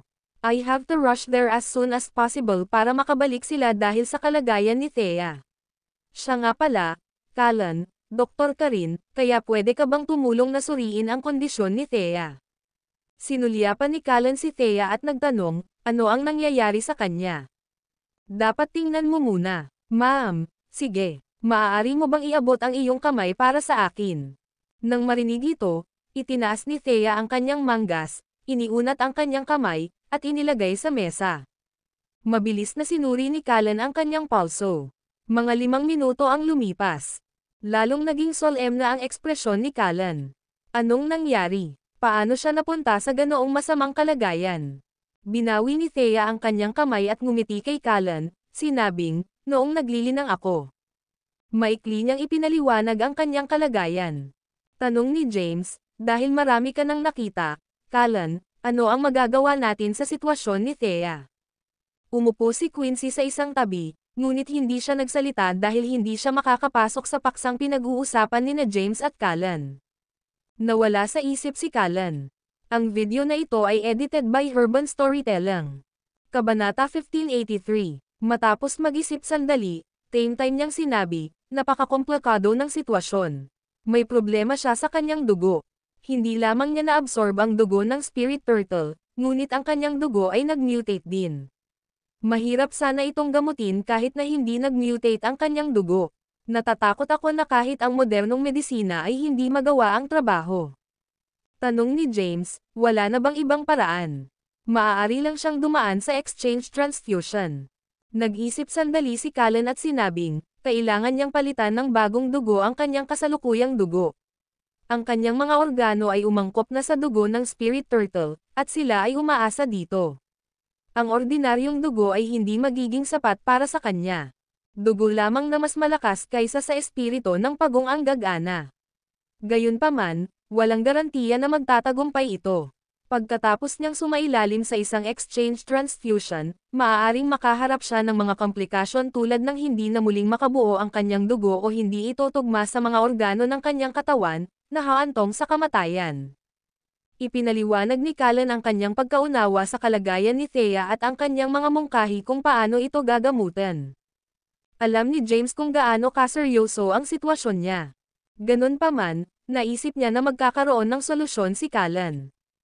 Anong meron kay Thea? Tanong ni Quincy sa wakas. Marahang umiling si Thea at sinabing, walang problema. Napatingin si Quincy kay James. Gayunpaman, hindi nagpaliwanag si James. Tumayo si James at sinabing, kung ganoon nga, babalik muna ako at maghahanda na pumunta sa Divine Sword Villa para kunin ang Crucifer. Baka magamit ko ito para pasiglahin ang dugo ni Thea at ibalik ang regenerative function ng kanyang dugo. Malubhang nasugatan din si Maxine. Kakailanganin ko si Crucifer para gamutin din ang mga sugat niya. Tumayo si Callan at sinabing, I don't have any plans at the moment. Hayaan mo akong sumama sa iyo. Pagkatapos ng lahat, si Luke Jan ay isang taksil sa Gusect at siya ang aking kaaway. Sige, marahang tumanggo si James. Mas magaan ang loob niya kapag sinasamahan siya ni Callan. Tumingin si Callan kay Quincy at itinuro, napansin kong maraming tao ang nagtatarget sa iyo sa panahong ito. Dapat kang maging mas maingat kapag wala ako. Kung sa tingin mo ay hindi ka ligtas, maaari kang manatili sa mansyon ng mga Cadence sa ngayon. Dahil si Bennett ang namamahala sa Cadence, ang mga regular na martial artist ay hindi maglalakas loob na dalhin ang kanilang mga problema doon. Tumanggo si Quincy. Ma'am, sige. Sinaman niya ng tingin si James. May gusto sana siyang sabihin, pero hinihila na ni James si Thea papunta sa pinto. Nagsalita ulit siya habang papaalis. Callan, babalik muna ako para maghanda. Tatawagan kita kapag umalis na ako. Sige. Inalalayan ni Callan si James palabas at pinaalis. Ilang sandali pa ay bumalik na siya sa bahay. Sir, ano pong problema ni Thea? Pagbalik niya sa bahay, hinayla siya ni Quincy sa isang tabi at tinanong, anong problema ni Thea? May nangyari ba? Napatingin si Callan kay Quincy. Matapos mag-isip ng ilang sandali, sinabi niya sa kanya ang totoo. Ano? Matapos marinig ang paglalarawan ni Callan sa sitwasyon ni Thea, napabulala si Quincy, ganoon ba kaseryoso? Sumimangot si Callan at sinabing, mas seryoso ang sitwasyon niya kaysa sa naisip ko. Kung gayon, hanggang kailan pa siya mabubuhay? Saglit na nag-isip si Callan at sinabing, depende iyan kung kayang gamutin ni James's Crucifer ang kanyang kondisyon. Kung hindi, sa kanyang kasalukuyang paglilinang, dapat siyang mabuhay ng ilang taon pa. Buti na lang, may ilang taon pa siya. I'm sure gagawa si James ng paraan para tretuhin siya. Umupo si Quincy at bumantong hininga. Then, she said, speaking of which, nakakaawa talaga ang buhay ni Thea. Mula noong siya ay teenager, hindi siya nagkaroon ng kahit isang araw ng kapayapaan. Ma'am, napabuntong hininga si Callan. Sino ang mag-aakala na si Thea ang pinuno ng Celestial Sect? Kung hindi ko ito nakita ng sarili kong mga mata, hindi ako maniniwalang siya ang hindi kilalang pinuno. Halos imposibleng iugnay ang dalawa. Samantala, pauwi na sina James at Thea mula sa tirahan ni Callan. Nanatiling tahimik si Thea sa loob ng sasakyan. Hinawakan ng mahigpit ni James ang kamay niya at sinigurado, it's okay. May ilang taon pa tayo. Talagang gagawa ako ng paraan para gumaling ka. Ang video na ito ay edited by Urban Storytelling. Kabanata 1584. Sa totoo lang, hindi rin kumpiyansa si James sa kakayahan niyang gamutin si Thea. Walang mga tala sa medikal na libro tungkol sa mga kondisyong katulad ng kay Thea. Ang tanging pag-asa niya ay ang Crucifer ay gumawa ng isang himala. Sabay na umuwi ang dalawa. Sa bahay, sinamahan ni James si Thea sa buong maghapon. Una niyang binalak na umalis papuntang Divine Sword Villa kinaumagahan. Naalala niya ang impormasyong nakuha niya mula sa omniscient deity. Kailangan niyang maghanap. Ang hari kung gusto niyang malaman ang tungkol sa kinaroroonan ni Xavian. Nag-isip sandali si James at nagpasya na dapat niyang ayusin ang bagay na ito bago tumungo sa Divine Sword Villa. Umagang-umaga, nagpaalam na siya kay Thea at lumabas ng bahay. Nagtungo siya sa Peace Mansion at nakipagkita sa hari. Inalis sa kanya ang kapangyarihan ng hari. Bukod sa kanyang nominal na titulo, wala siyang ganap na awtoridad, at hindi rin siya kailangan sa anumang pagpupulong. Ang lahat ng mga bagay, anuman ang kanilang kahalagahan, ay pinangangasiwaan ng mga kandidatong tumatakbo para sa titulong hari. Masaya rin ang hari na na-enjoy niya ang oras ng paglilibang. Hari, dumating na si James. Nagbabasa ng pahayagan ang hari sa pag-aaral ng dumating si Gloom at magalang na nagulat. Sa wakas nandito na siya. Ibinaba ng hari ang kanyang pahayagan at lumabas. Hinihintay ni James ang hari sa sala. Bago pa niya makita ang hari, may tawa na nanggaling sa labas ng kwarto. Sa wakas nandito ka na, James. Napatingin si James sa papalapit na king. Habang papunta siya sa Peace Mansion, inisip ni James ang gustong makamit ng hari. Bakit niya tinago si Xavier? Umupo ang hari sa tapat niya at nakangiting nagtanong, akala ko namatay ka na talaga sa Malgudi. Siguradong maswerte ka. Ano ang nagdala sa iyo dito ngayon? Hindi nagpatalo si James at dumiretso sa punto. Alam mo ba ang tungkol sa Yadasek? Nang marinig ito, naging seryoso ang ekspresyon ng hari. Tumingin siya kay James at same time na nagtanong, paano mo nalaman ang tungkol sa sekta? Masasabi ni James mula sa ekspresyon ng hari na umiral ang Yadasek. Ang tao sa likod ng Yadasek ay ang hari. Natural, I have my ways. Bakit mo tinago si Xavier? Ano ba talaga ang motibo mo? Hindi mo ari ni James ang hari. Ang impormasyong dala ni Xavier ay nag-aalala sa maraming tao. Ang hari ay kabilang sa maraming mga benefactors na ito. Gayunpaman, pinili pa rin ng hari na itago si Xavier. Hindi nakapagtataka na walang mahanap si Xavier, dahil ang hari ang nagtatago sa kanya. Lumambat ang mukha ng hari, at ngumiti siya kay James. Siguradong kaya mo, James. Nagawa mo pang malaman ang tungkol sa sekta, curious ako. Paano mo nalaman? Hindi mo kailangang malaman. Fine, sasabihin ko sa'yo ang totoo. Dahil dinala ito ni James, hindi itinago sa kanya ng hari ang katotohanan. Matapat niyang sagot, I'm indeed keeping Xavier hidden. Tinabihan ko siya bago pa umaksyon si Halvor. Sa tulong ko, tumakas siya at nagtago bago pa mangyari ang mga bagay-bagay. Ano man ang nangyayari sa labas ng mundo, nanatili siyang nakatago at hindi kailanman inilantad ang kanyang sarili. Itatago mo ba siya dahil gusto mo ang kanyang impormasyon? Tanong ni James. Umiling ang hari at sinabing, hindi. Itinatago ko siya dahil may hawak siyang mahalagang impormasyon tungkol sa teknolohiyang Z. Hindi lamang makakaapekto ang impormasyong ito sa pag-unlad ni Sol, ngunit kasangkot din dito ang pagpapasikat at pag-abot ng teknolohiya sa buong mundo. Bagamat parang nakipag-alyansa ako kay Halvor, ginawa ko lang iyon para palabas. Ang teknolohiyang Z ay dapat manatili sa loob ng ating bansa. Nais kong maghintay hanggang matapos ang halalan at isang bagong hari ang maupo bago ito ilabas sa ating bansa. Sa ganoong paraan, maaari naming ipagpatuloy ang aming pananaliksik at kumpletuhin ang teknolohiyang Z sa lalong madaling panahon. Pagkatapos, mapapasikat ni Sol ang Z Network at gawin itong nangunguna sa teknolohiya ng ating mundo. Sinabi ng hari ang kanyang layunin at plano. Naplano ko na ang lahat simula pa noong una. Sa panahon ng Mount Thunder Conference, gusto kong patayin ang lahat ng mga sinaunang martial artist upang maiwasan ang mga bagay na umakyat sa kung ano ito ngayon. Gayunpaman, pumasok ka at pinigilan ako. Hindi ito mangyayari kung hindi ka nakikialam sa simula. Huff. Bumantong hininga ang hari at sinabi, James, hindi talaga ako dapat nakinig sa iyo noon. Dapat ay naging mas malupit ako at gumamit ng mas malalakas na missile para pabagsakin ang Mount Thunder Sect. Nakinig ng mabuti si James. Naiintindihan niya na sinisisi siya ng hari sa nangyari. Ako na ang bahala. Ang video na ito ay edited by Urban Storytelling. Kabanata 1585. Sinabi ng hari, wala kaming maraming oras. Aayusin ko ang lahat sa lalong madaling panahon. Susubukan kong gawin ito isang buwan bago ang pangkalahatang halalan. Kung gayon, mayroon ka pang isang buwan at kalahating natitira. Ma'am. Kailangan kong umalis sa kabisera sandali. Pagbalik ko, iabot sa akin si Xavier. Ako na ang bahala sa mga bagay-bagay. Nagkibit-balikat ang hari at sinabi, kung tiwala ka na malulutas mo ang lahat, hindi kita pipigilan. Pagkatapos ng lahat, malapit na akong magretiro. Ay i-enjoy ko ang natitirang bahagi ng aking buhay nang hindi nababahala tungkol sa mga nakakapagod na bagay na ito. Mukhang walang pakialam ang hari. May kailangan pa akong ayusin, kaya aalis na ako. Hindi na nagsalita pa si James at tumayo na para umalis. Pagkaalis ni James, unti-unting naging solemn na ang ekspresyon ng hari. Nagtanong si Gloom, na nakatayo sa gilid, do you really trust James?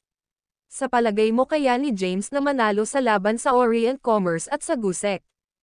Talagang. Tumango ang hari at nagsabi, sa labanan sa Malgudi, ang Gusek ay dumanas ng matinding dagok. Nang makitang hindi nagpakita si Lukjan, dapat siyang mag-ingat. Bukod dito, sa katatapos na labanan sa Mount Thunder Pass, pinatay ni na James at Thea si Tobias. Sobrang makapangyarihan na ngayon si James. Siya ay may tulong ng mga Kaidan, at kinuha ni Quincy ang mga ari-arian ng mga Lee. Nabalitaan ko na kahit ang mga Sullivans ay handang tumulong kay James. Bukod dito, nasa kanyang panig ang Celestial Sect ni Thea, hindi banggitin si Callan na tutulong din sa kanya. Sabihin mo sa akin, sino ang makakalaban kay James ngayon? Pagkatapos na magkaroon ng kapangyarihan si James, aalisin ba niya ang mga puwersa na nabuo natin sa mga dekada? Iyan ay labag sa aming mga interes, sabi ni Gloom. Ang tanga mo. Tumayo ang hari at itinuro si Gloom. Umiling siya at sinabing, bakit mag-alala tungkol sa maliliit na bagay na ito? Kapag naalis na ni James ang Orient Commerce at ang Gusek, kailangan pa ba nating mag-alala tungkol sa mga bagay na labag sa ating mga interes? Kung gusto nating umunlad si Sol sa isang malakas na bansa, hindi natin maaalis ang lahat. Kailangan nating pumikit sa ilan sa mga plano ni James. Hindi na nagsalita pa ang hari. Tumalikod siya at naglakad patungo sa study niya sa second floor. Hinawakan ni Gloom ang kanyang ilong na nag-iisip. Pagkaalis ng hari, nagmuni-muni siya. Iniisip niya kung mapagkakatiwalaan ba ang hari. Pinag-isipan niya kung dapat niyang ipagpatuloy ang pagtulong sa mga kandidato ng hari. Pagkatapos ng maikling pagsasaalang-alang, marahang umiling siya. Hindi siya naniniwalang maaasahan ang kanilang mga kandidato. Ang bagong hari ni Sol ay dapat mapili sa demokratikong paraan, at ang bawat mamamayan sa Sol ay kailangang magkaroon ng karapatang bumoto. Iyon ang tanging totoo at makatarungang paraan. Sir, saan po kayo pupunta? Tanong ng isang sundalo mula sa Red Flame Army habang nagmamaneho. Bahay ni Callan. Bumalik sa katinoan si James. Sagot niya sa kawal at muling pumikit para magpahinga. Sir, nakarating na po kami. Sige. Nagmulat ng mata si James at lumabas ng sasakyan. Bumalik na naman siya sa bahay ni Callan. Nakahanda na si Callan. Pagpasok ni James sa silid, sinabi niya, maaari kaming umalis anumang oras na handa ka na. Hindi na tayo dapat maghintay pa. Umalis na tayo ngayon. Umalis ang dalawa patungo sa rehiyon ng militar. Sumakay sila sa isang pribadong eroplano at tumungo sa pinakamalaking lungsod malapit sa Divine Sword Villa. Makalipas ang kalahating araw, nakarating sila sa Lexington. Matapos makalabas sa paliparan ng militar, sinabi ni Callan, kailangan nating maglakbay ng mga 600 kilometro mula rito patungo sa Divine Sword Village. Mahigit kalahating araw pa kung magdadrive tayo roon. Gaano kahirap? Kumuha tayo ng helicopter. Nais ni James na maabot ang Divine Sword Villa sa lalong madaling panahon upang mahanap si Luke dyan at makuha ang kanyang mga gamit. Okay lang ako sa kahit ano. Nagkibit-balikat si Callan. Inutusan ni James ang Lexington Military Region na maghanda ng isang maliit na helicopter para sa kanila. Makalipas ang halos isang oras, dumaong sina James at Callan sa isang desyerto na hanay ng bundok. Itinuro ni Callan ang kagubatan ng bundok sa kanyang harapan at sinabing, ang bulubundukin sa unahan ay kung saan matatagpuan ang Divine Sword Villa. Ang video na ito ay edited by Urban Storytelling. Kabanata 1586. Ang Divine Sword Villa ay isang mababang profile ngunit makapangyarihang sekta. Halos hindi binibigyang pansin ng sekta ang mga makamundong gawain. Kahit 100 taon na ang nakalilipas, nang si Sol ay nasa matinding kahirapan, walang sinuman mula sa Divine Sword Villa sect ang naglantad sa kanilang sarili, ni hindi nila sinuportahan si Sol sa digmaan. Nalaman ni Callan ang tungkol sa Divine Sword Villa nang nagkataon. Ito na ang pangalawang beses niyang bibisita sa kanila. Napatingin si James sa matarik na bundok na walang bakas ng tao. Tumango siya at sinabing, Ma'am, tingnan natin ang Divine Sword Villa. Dapat tayong pumunta dito. Itinuro ni Callan ang tamang direksyon. Pagkatapos, humakbang siya sa unahan at mabilis na pinamunuan ang daan. Sumunod naman si James sa likod niya. Mabilis na lumipat ang dalawa sa masukal na kagubatan sa bundok. Ang mga kalsada sa bundok ay matarik. Gayunpaman, hindi ito nakaapekto sa kanilang dalawa. Makalipas ang halos isang oras, lumitaw ang ilang makasaysayang gusali sa isang bundok sa unahan nila. Isang puting ambon ang nakapalibot sa tuktok ng bundok. Mula sa malayo, ang mga gusaling ito ay tila langit sa lupa. Nasa unahan natin. Tumigil si Callan sa pagsasalita. Pagkatapos, Tumalon siya sa hangin at lumipad palabas. Mayroon siyang hindi kapani-paniwalang movement skills at madaling tumawid sa bundok, huminto sa labas ng pasukan ng Divine Swordvilla. Mabilis din makakilos si James, at nakipagsabayan siya kay Callan. Sa harap nila ay isang bakuran. Ang gate ay mahigit 30 metro ang taas, at ang nakapalibot na mga pader ay halos 10-10 metro ang taas. Sa labas ng gate, may isang stone tablet. May ilang salita ang nakaukit sa stone tablet Divine Swordvilla. Ang mga salitang ito ay isang archaic script mula sa libu-libong taon na ang nakalilipas. Mukhang medyo may mali. Pagdating pa lang ni Callan sa entrance, pakiramdam niya ay may hindi tama. Anong mali? Napatingin sa kanya si James. Nakaamoy ako ng dugo. Bahagyang sumangot muli si Callan sa hangin sa paligid at sinabing, kakaiba. Dapat tayong mag-ingat. May malakas na amoy ng dugo.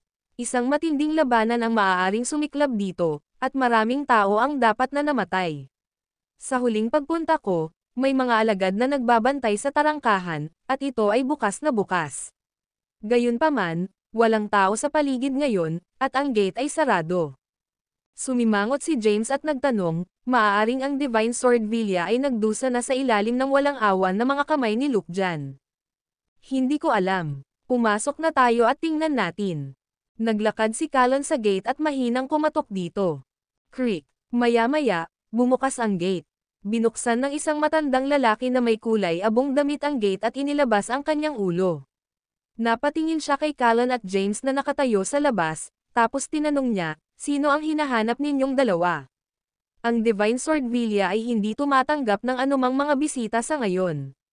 I'm sorry, pero kung bisita ka, kailangan mong umalis. Pagkasabi niya nun ay kumilos siya para isara ang pinto.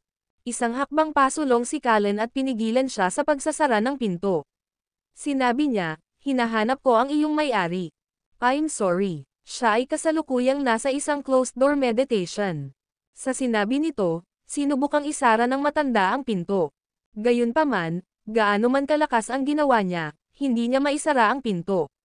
Sino nandyan? Sa loob ng villa, isang boses ang umalangaw-ngaw. Bata, binati siya ng matandang nagbukas ng gate ng may paggalang. Dahan-daang bumukas ulit ang gate.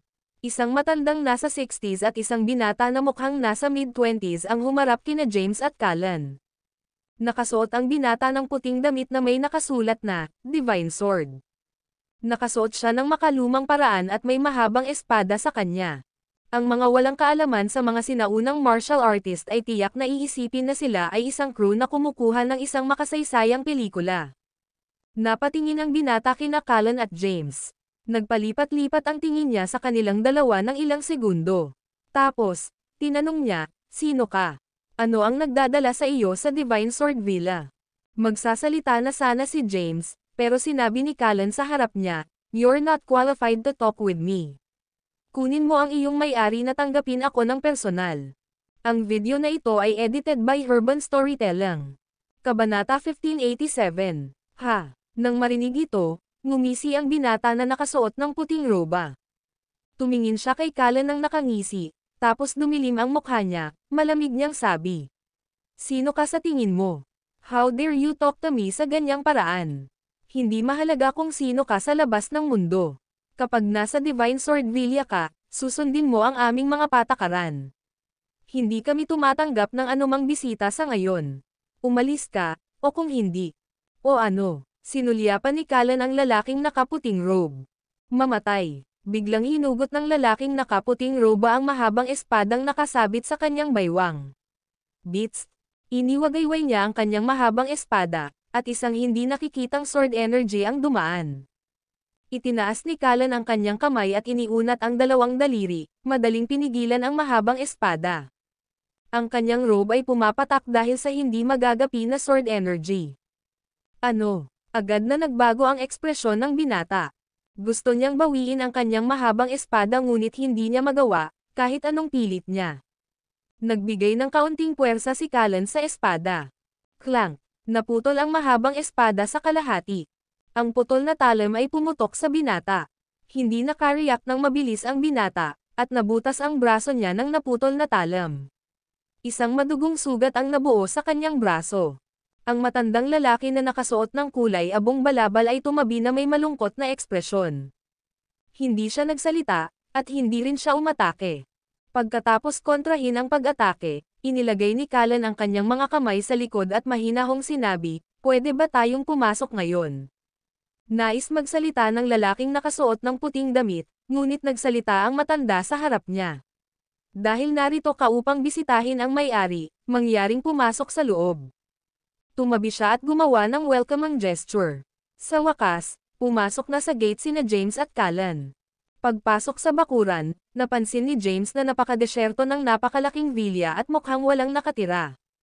Umupo sina James at Callan sa reception hall. Mangyaring maghintay ng ilang sandali habang ipinapalam ko sa may-ari na umalis sa kanyang saradong pagmumuni-muni. Pagkatapos magsalita, hinailan ng matanda ang binata. Nagsalubong ang mga kilay ni Callan pagkaalis ng dalawa. Sabi niya, "May mali dito." Tanong ni James, "Ano?" "Talagang malakas ang amoy ng dugo. Marami na sigurong namatay dito. Isa pa, noong huli akong dumating, maraming disipulo sa Divine Sword Villa. Gayunpaman, wala akong nakikita ni isa sa kanila sa paligid. Kung hindi ako nagkakamali, siguradong inatake na ang Divine Sword Villa." Nang marinig ito, biglang tumayo si James. Ikanaway ni Callan ang kanyang kamay at sinabing, "Huwag kang kumilos ng walang ingat. Tingnan muna natin kung ano ang nangyayari." "Sige." Umupo ulit si James. Pagkatapos, casual na nag-usap ang dalawa. Naghintay sila ng halos 20 minuto. "Haha, Mr. Maverick." Umalangaw-ngaw ang tawa mula sa labas ng pinto. Kasunod ng boses, isang matandang lalaki na mukhang nasa edad 70 hanggang 80 ang lumakad. Puno siya ng lakas. Nang marinig ito, tumayo si Callan at tumingin sa matandang nakasayan na damit na papalapit sa kanila. Napangiti ng mahina si Callan at sinabing, "Nagkita tayong muli. Kalahating taon na ang nakalipas mula noong huli tayong magkita." "Oo, talaga." Napabuntong hininga ang matanda at sinabing, "Napakabilis ng panahon. Kalahating taon na rin." Napangiti ng mahina si Callan. Lumapit ang matanda at umupo sa headseat. Tumingin siya kay James, na nakaupo pa rin, at nagtanong dahil sa curiosity, "Sino ang binatang ito?" Ipinakilala ni Callan, "Si James ito." "Oh, ito ba ang James na nag-viral kamakailan?" Sa katunayan, ang mga bayani ay nagmula sa kabataan. "Nga pala, kamusta ang ipinangako mo sa akin?" Nakangiting tanong ni Callan. "Oh," nagtanong ang matandang nakasuot ng sayan na damit, "may ipinangako ba ako sa iyo?" Ngumiti si Callan at sinabing, "Nakalimutan mo na siguro dahil abala ka. Noong nakaraan, nabanggit mo na ang isang maalamat na espada ay malapit ng ipanganak sa Divine Sword Villa at hiniling sa akin na bumalik sa kalahating taon upang masaksihan ang pagkumpleto nito. Kalahating taon pa lang, pero nakalimutan mo na." Ang video na ito ay edited by Urban Storytelling.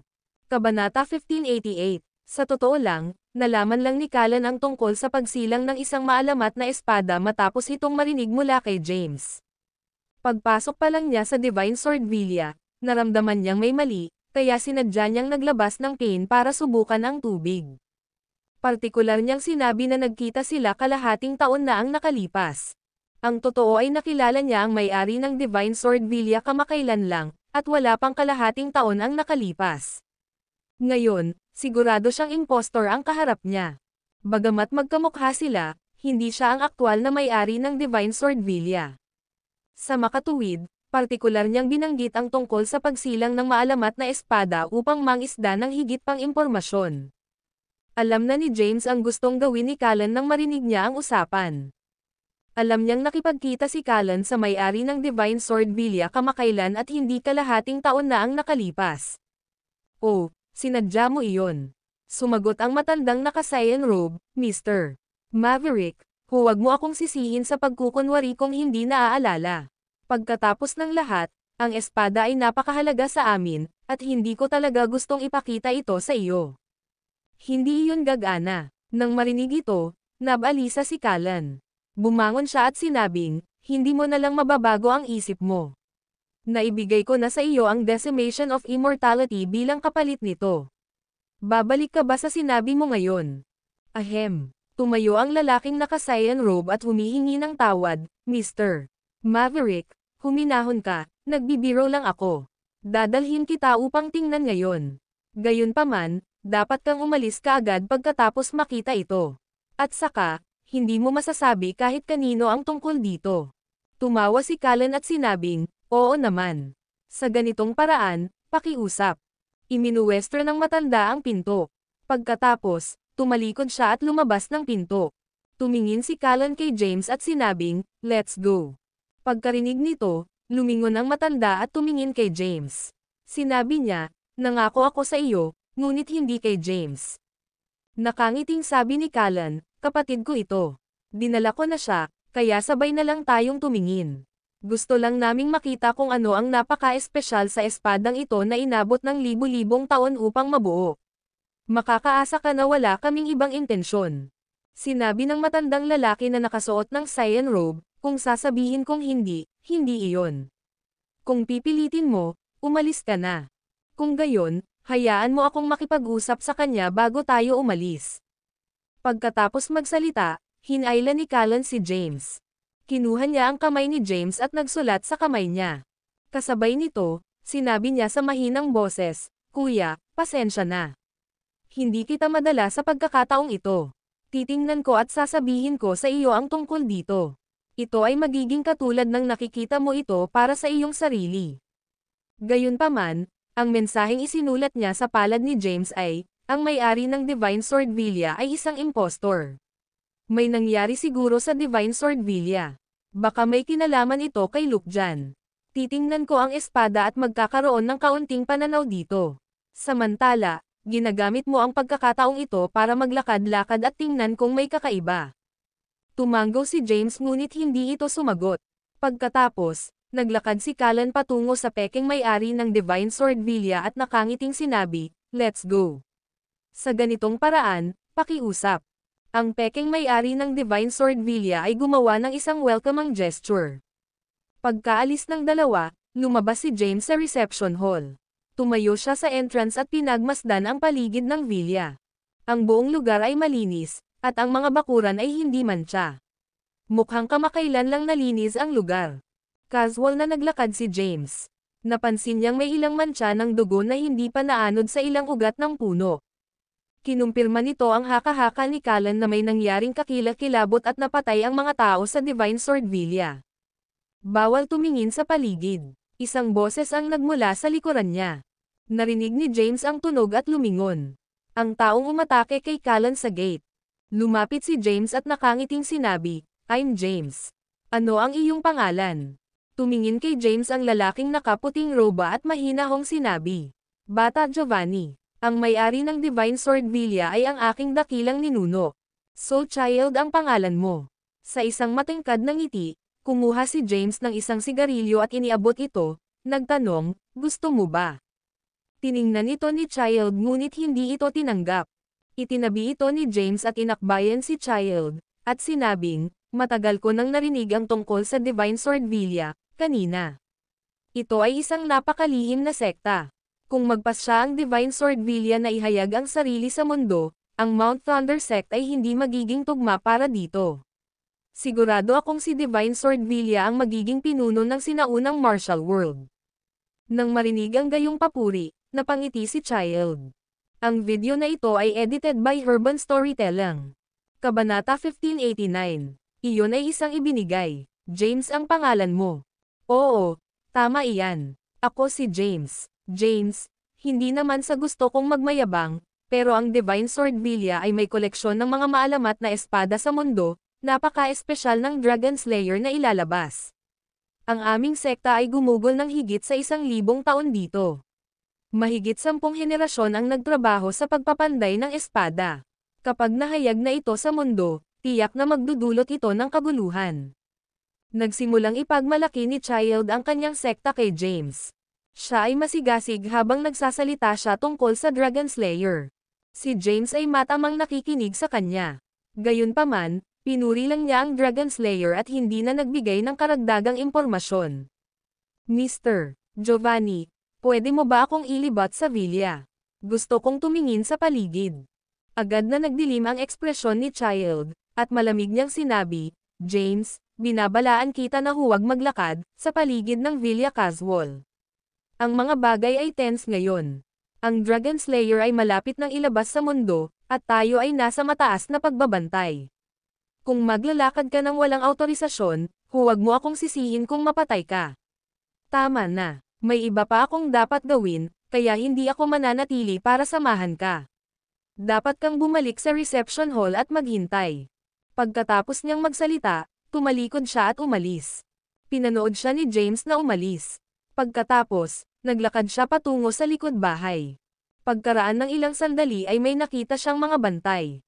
Inilibot niya ang paningin sa paligid at nakakita ng mga poste ng bantay. Ang kanilang mga depensa ay hindi kapani-pani walang mahigpit sa likod bahay. Hindi nang ahas na kumilos si James ng padalos-dalos at muling bumalik sa reception hall sa harapan.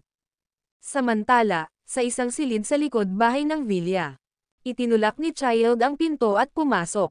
Maraming tao ang nakaupo sa loob ng kwarto. Kung napadpad si James sa lugar na ito, makikilala niya ang lahat ng tao sa silid.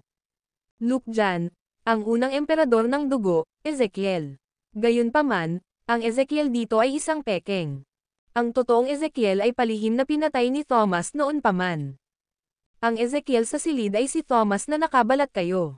Pagkapasok ni Child sa silid, agad na sumulpat si Luke Jan sa kanyang harapan at ikan-away ang kanyang kamay. Sampal. Isang malutong na tunog ang umalangaw-ngaw sa silid. Dahil sa biglaang sampal ay napaupo si Child. Sa kabila ng sakit ay agad siyang bumangon at lumuhad sa lupa. Ano ang sinabi ko sa iyo, Child? Ay, sorry, Luke Jan. Alam kong nagkamali ako at medyo marami akong nasabi. Pakiusap patawarin mo ako. Sinapo ni Child ang kanyang noo sa lupa at paulit-ulit na humingi ng awa. Gayunpaman, ang kanyang ekspresyon ay madilim at nakakatakot. Bakas sa mga mata niya ang nag-aalab na galit. Mas mabuting wala na sa susunod. Oo, syempre. Binigyan ng pangalawang pagkakataon si Child. Samantala, halos isang oras nang naghihintay si James sa reception hall. Si Callan at ang may-ari ng Divine Sword Villa ay masayang nagkwentuhan nang bumalik sila. Haha, kung gayon, hindi na kita iiwan, nakangiting sabi ng may-ari ng Divine Sword Villa. Agad na tumayo si James at nagkaroon ng ganang magsalita. Gayunpaman, nagsalita si Callan sa harap niya. Sige, nakita ko na ang espada, kaya dapat na tayong umalis. Sasabihin ko sa iyo ang tungkol dito ng detalyado. With that said, hinailan niya si James at umalis. Naglakad ang dalawa palabas ng Divine Sword Villa.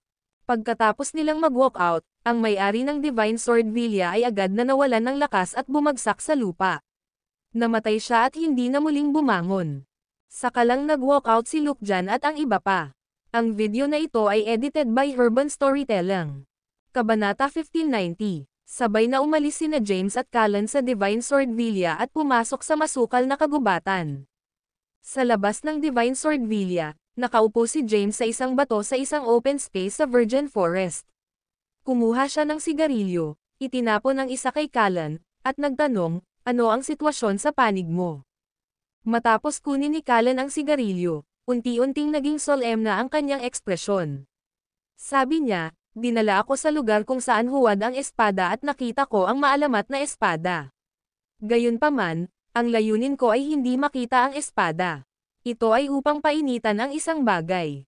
Tanong ni James, ano iyon? Sabi ni Callan, nalaman kong totoo ang may-ari. Gayunpaman, siya ay kinokontrol. Kinokontrol ni Luke Jan ang kanyang mga salita at kilos gamit ang Guvenom. Ngunit, nakilala ko si Child ng Divine Sword Villa at nakipag-usap ako sa kanya. Sa paghusga sa kanyang mga salita, hindi siya mukhang peke dahil patuloy niyang ipinagmamalaki ang maalamat na espada ng Divine Sword Villa. Paano iyon? Bahagyang natarante si James. Tumingin siya kay Callan at nagtanong, could it be his real? Sinusubukan ba niyang iligtas ang Divine Sword Villa sa pamamagitan ng pagyayabang tungkol sa maalamat na espada para maakit ang atensyon ko kaya gusto kong makuha ang espada? Bahagyang natarante si James. Saglit na nag-isip si Callan at sinabing, kahit ano paman, manatili muna tayo dito at pumasok sa gabi para suriin ang sitwasyon bago gumawa ng desisyon. Sige. Sa ngayon, wala na silang ibang pagpipilian. Hindi sila maaaring kumilos ng walang ingat bago malaman ang sitwasyon. Sa sandaling iyon, sa Divine Sword Villa, nag-uulat. Pumasok ang isang tao, lumuhad sa isang tuhod, at sinabing, umalis na sina James at Callan. Nang marinig ito, nakahinga ng maluwag si Luke Jan. I can't mess with that brat James right now. Pagkatapos kong makuha ang maalamat na espada mula sa Divine Sword Villa, pupunta ako sa King Quavon's Mausoleum para sa pinakadakilang sword technique, ang First Sword Art. Pagkatapos nito, haharapin ko si James. Wala si Luke Jan sa labanan sa Mount Thunder Pass. Gayunpaman, ipinadala niya si Ezekiel upang bantayan ang sitwasyon. Sinabi sa kanya ni Ezekiel ang lahat ng nangyari sa Mount Thunder Pass. Kaya, alam niya na si James ay hindi kapani-paniwalang malakas. Kahit si Tobias ay hindi nakatapat ni James. Wala siyang choice kundi iwasan si James. Ano ang susunod nating gagawin, sir? Tumingin si Luke Jan kay Ezekiel. Tumingin si Ezekiel sa First Blood Emperor at sinabing, nasa blood race na ang magpapas siya. Kailangan lang nating ihanda ang Dragon Slayer. Nang marinig ito, ang First Blood Emperor ay nahulog sa malalim na pag-iisip. Pagkaraan ng ilang sandali, tinanong niya, papatayin mo ba talaga ang dragon? Oo naman. Kung hindi ko papatayin ang dragon, paano ko makukuha ang Dragon Essence, at paano ako magiging pinakamagaling na martial artist? Pero, nag-aalalang sinabi ng First Blood Emperor, nakakatakot ang dragon. Ang lakas nito ay mas malaki kaysa sa martial artists. 1,300 taon na ang nakalilipas, kahit na may hindi mabilang na makapangyarihang mga martial artist, nabigo silang patayin ang dragon. Ang lakas ng mga martial artist ng ating kasalukuyang henerasyon ay hindi maihahambing sa mga dati. Ang henerasyong ito ay higit na mahina kaysa sa 1,300 taon na ang nakalilipas. Ang pagtatangkang patayin ng dragon ay magiging isang martsa lamang sa kamatayan. Huwag kang mag-alala, sinabi ni Ezekiel, ang Dragon Slayer ay sadyang ginawa para pumatay ng mga dragon. Noon, ang ninuno ng Blood Race at Divine Sword Villa ay nakatakas mula sa labanan gamit ang Quartz Steel. 10 henerasyon ang nagsumikap ng husto upang pekain ang Dragon Slayer gamit ang Quartz Steel at dugo ng dragon. Ang Dragon Slayer ay maaaring magdulot ng matinding pinsala sa mga dragon, at magiging madaling patayin ang dragon pagdating ng panahon. Pagkatapos, tumingin siya sa First Blood Emperor at sinabi, ang buhay ng Blood Race ay mas mahaba kaysa sa ordinaryong martial artist. Kung hindi ako nagkakamali, ang ilang martial artist sa Blood Race ay umabot sa 9 na ranggo. Mayroong higit sa isa sa kanila, tama ba? Totoo iyan. Gayunpaman, ang ating Grand Patriarch ay walang pakialam sa mga makamundong gawain.